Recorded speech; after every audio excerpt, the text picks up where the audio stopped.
In August 2024, parts of Connecticut got close to 16 inches of rain in a single afternoon.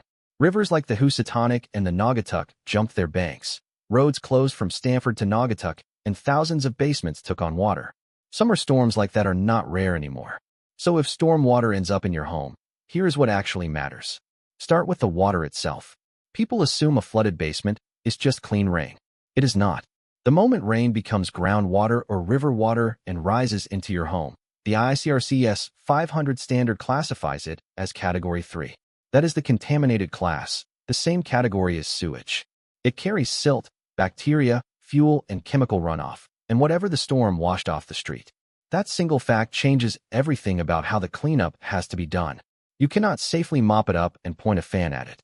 Now the clock, because timing decides the size of the job. Materials that are professionally extracted and dried within about 48 hours usually survive.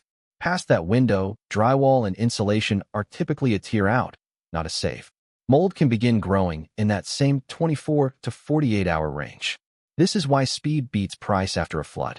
The faster the water comes out and the drying starts, the less you lose. Look closely at the wall. After the water recedes, you will see a line, a tide mark a few inches to a couple of feet up the drywall. Here is the trap.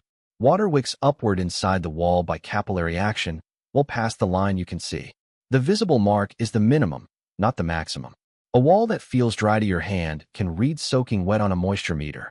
That is why a real crew maps the structure with meters instead of trusting how it looks. A quick word on your sump pump. Summer storms knock out power exactly when groundwater is peaking. An electric pump with no battery backup is dead weight in an outage, which is why so many people flood and then say, "But my pump was working." A battery or water-powered backup is what keeps running when the power does not. And insurance, because it surprises people. A standard homeowner's policy generally does not cover flooding that rises from the ground. That requires separate flood coverage. Water backing up through a drain needs its own endorsement. One storm can even mean 2 separate claims. Document everything and work with a restoration company that provides complete moisture logs for your adjuster. We are not licensed public adjusters, and we do not negotiate claims on your behalf. So what does a proper response look like?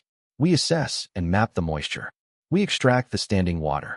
We remove the saturated materials above the tide line.